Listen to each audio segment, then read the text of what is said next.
10%, pensando assim. Sim. Mas ele tem a opção dele deixar esse 100 mil virar 101 no outro mês, aí 101 e mais alguma coisa, ou ele também pode retirar, tipo, não, vou deixar 100 mil lá, todo mês eu quero tirar o rendimento. Boa pergunta.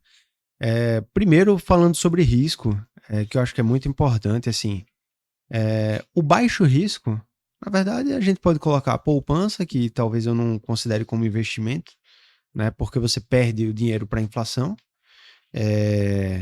perde poder de compra para a inflação. Você tem CDB, né?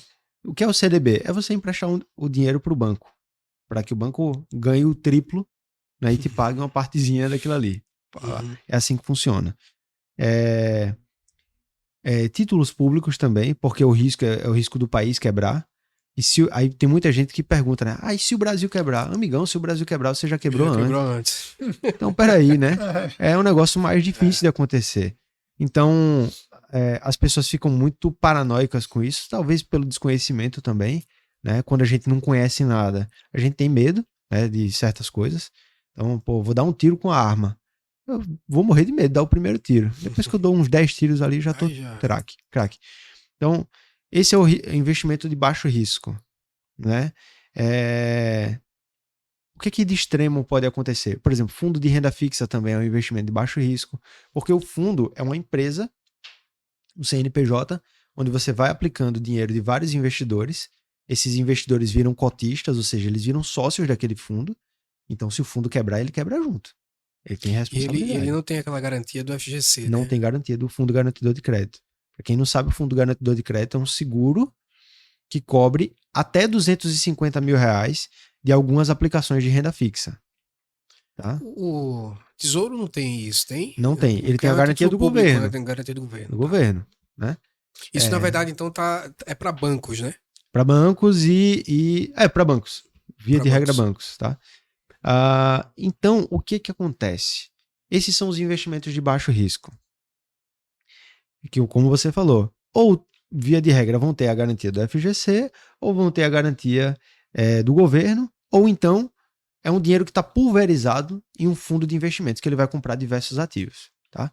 Com a gestão de um gestor profissional e não você, que é o Zezinho da esquina, né? E que acha que você é o bambambam, né? Porque leu meia dúzia de artigos.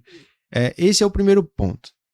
E é engraçado, viu, que o investidor ele fica arrogante. Depois que o cara lê meia dúzia de artigos, começou a seguir uns blogueiros, o cara... não, eu sou foda. Eu sou foda, tá respondendo a primeira, né?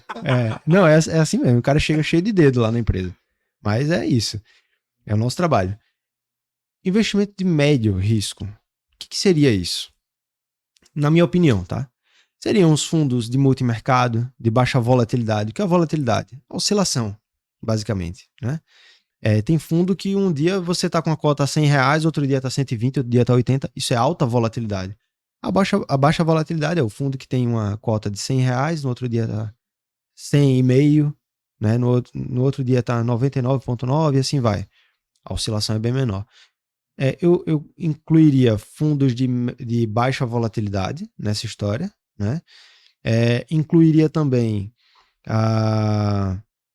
algumas rendas fixas que são de alto risco. O que seria o alto risco de uma renda fixa? Vamos supor, você quer que eu te empreste 10 milhões. Você é uma construtora, vamos supor. A gente faz um CRI. Eu não vou entrar muito nesse assunto para não ficar tão técnico, tá? Mas se eu arrumo dinheiro para você, se eu invisto para você e você não me paga de volta, que o CRI não tem a garantia, por exemplo, não tem a garantia do FGC, né?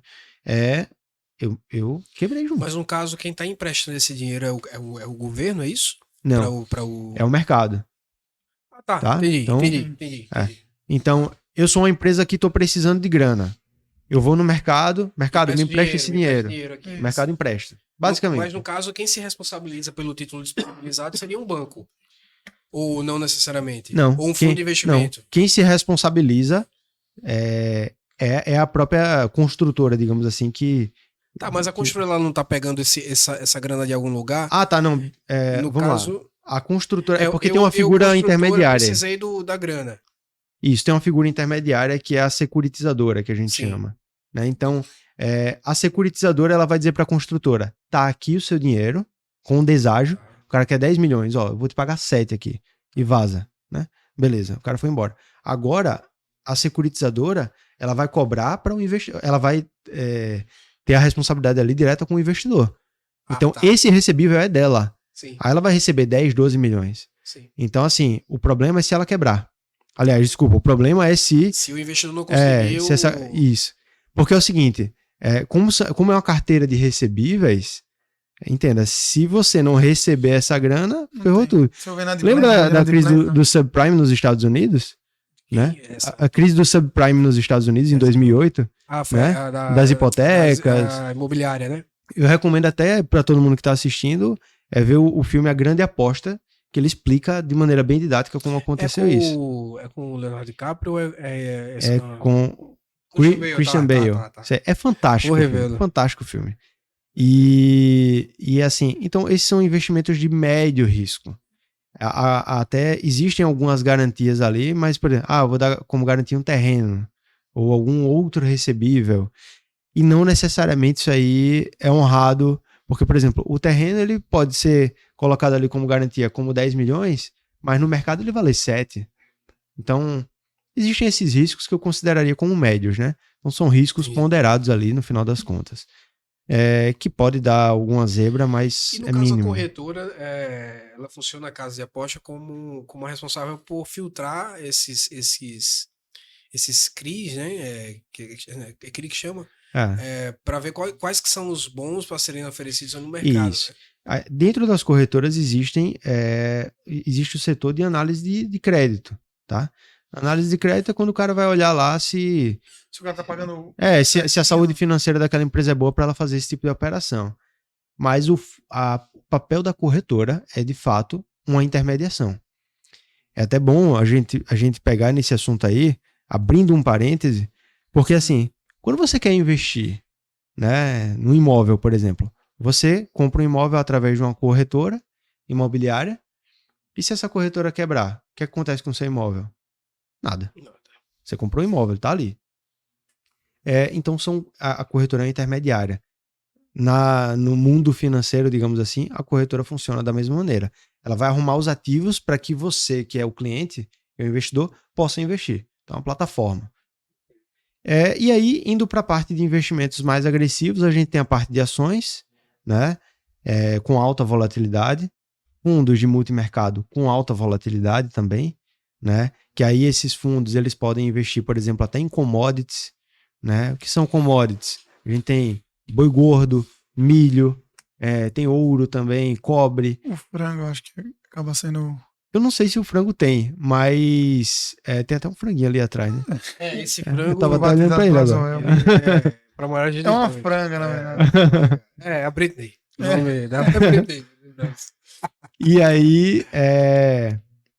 Mas assim, existem algumas commodities agrícolas e commodities que são metálicas e moedas também. Sim. Então, isso também tem alta volatilidade, né? Se você colocar isso tudo numa carteira, dá uma alta volatilidade para o fundo. Você precisa olhar antes de investir qual é o nível de risco desse fundo. Então, eu iria mais ou menos por aí, tá? E o cara pode também, assim, chegando hoje na EQI, né? Sim. O João representa a EQI, como você falou. Aí vamos supor, o cara diz assim, não, eu tenho 200 mil.